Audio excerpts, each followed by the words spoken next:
Welcome to Left Africa.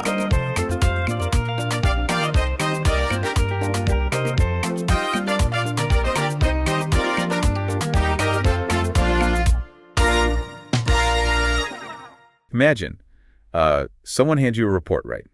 And they claim it is the absolute definitive map of the entire future of the United States economy. Okay, sounds ambitious. Right, but then as you're flipping through the pages, you realize they only ever visited New York, Los Angeles, and Chicago. Oh, wow. So they just completely ignored, the other 47 states? Exactly. They just completely bypassed the rest of the map.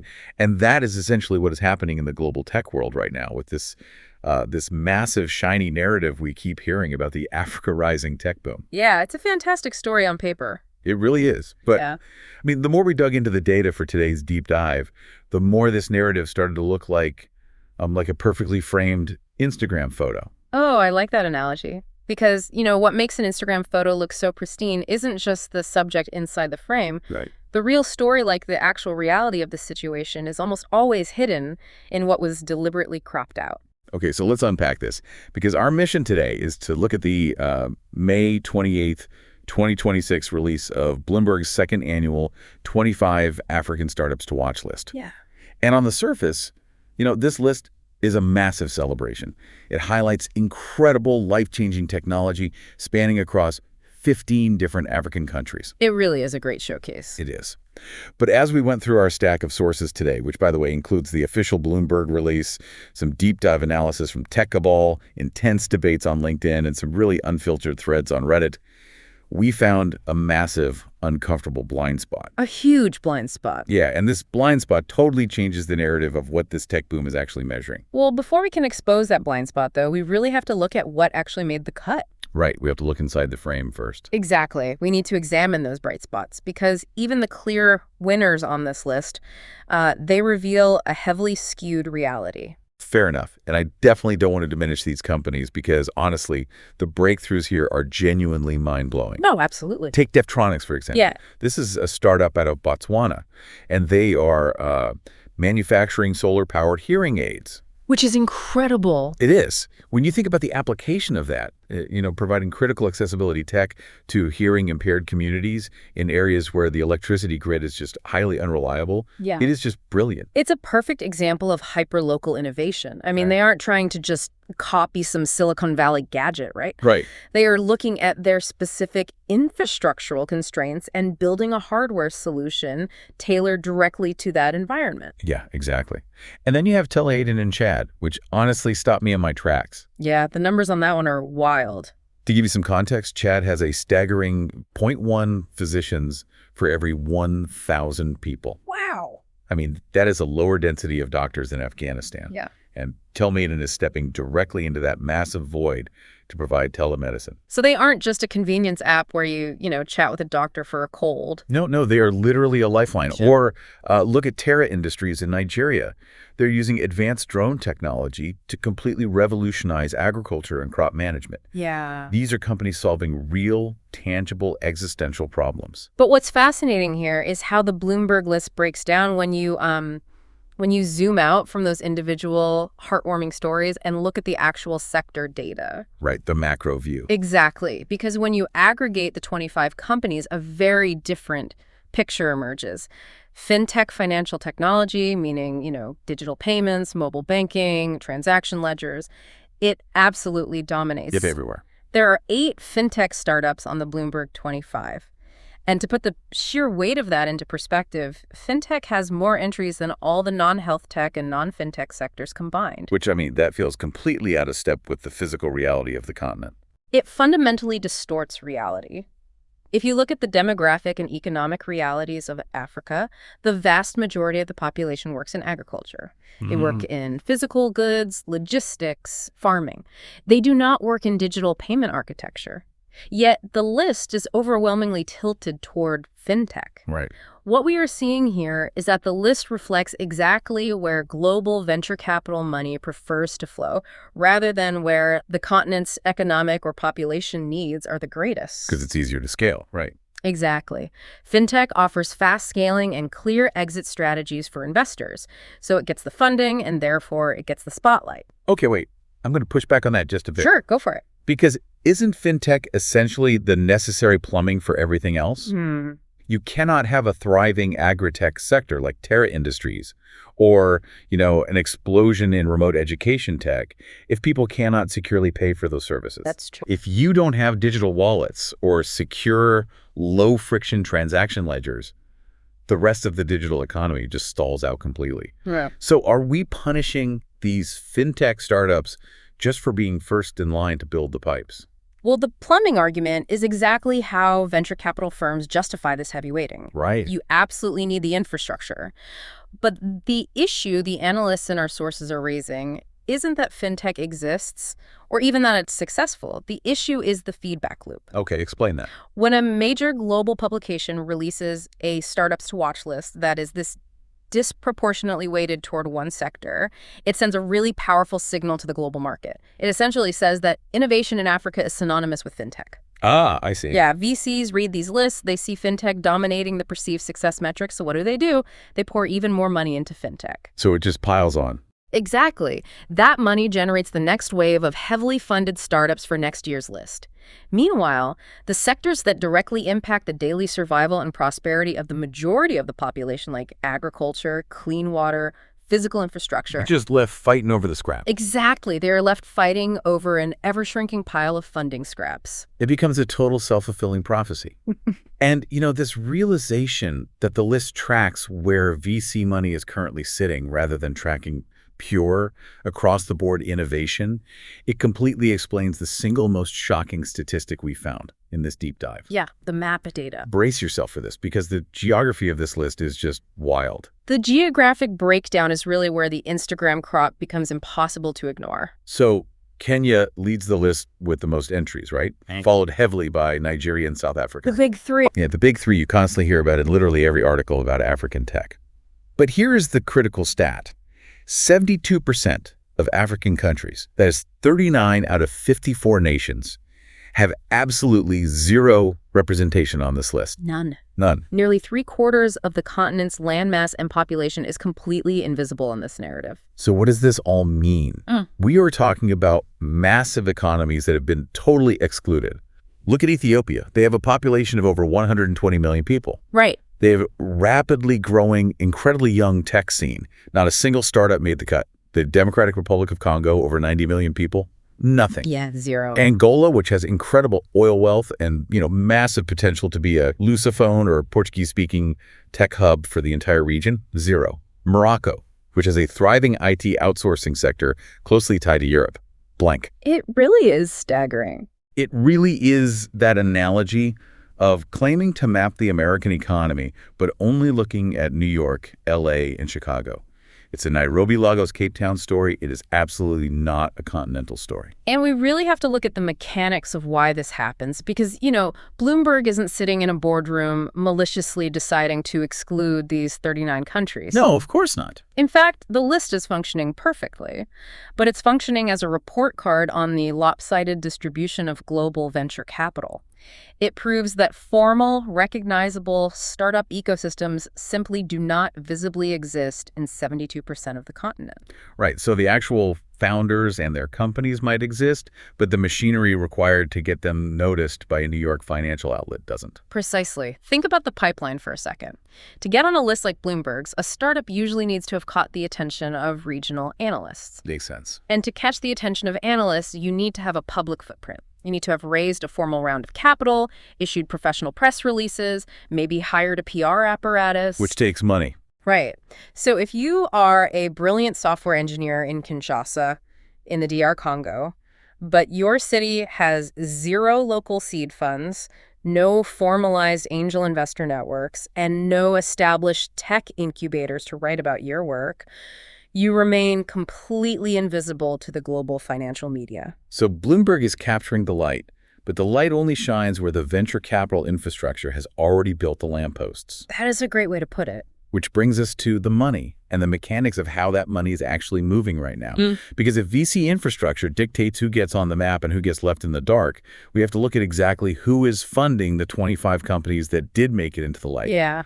Because the geopolitical shifts we found in the source material, they're completely rewriting the financial playbook for emerging markets. And the shift in capital allocation is arguably the most consequential part of this entire analysis because the old model is completely breaking down. Yeah, the data from 2025 and 2026 shows that nearly half of the funding for the startups on this list is now coming from African investors. Which is huge. It's a massive departure. It is no longer just Silicon Valley or European venture capitalists flying in and writing the majority of the checks.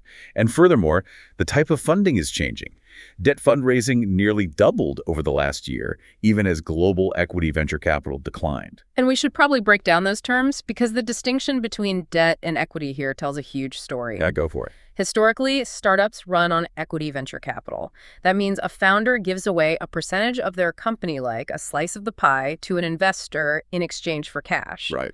The investor takes a huge risk, hoping the startup eventually becomes a billion-dollar unicorn and their slice becomes incredibly valuable. Right, that's the classic VC model. Exactly. Debt fundraising, on the other hand, is much closer to a traditional bank loan.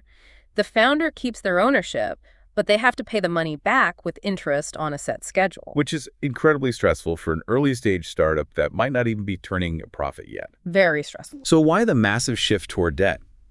The sources point to some really fascinating global macroeconomic drivers.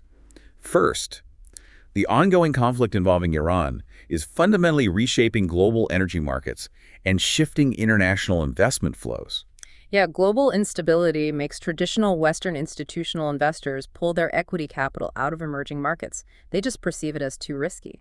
Exactly. But simultaneously, you have significant healthcare cuts happening in the United States. And this is where the mechanism gets really interesting. Yeah, this part blew my mind. Those U.S. domestic cuts are impacting the African diaspora, specifically high net worth professionals like doctors and executives living in the States.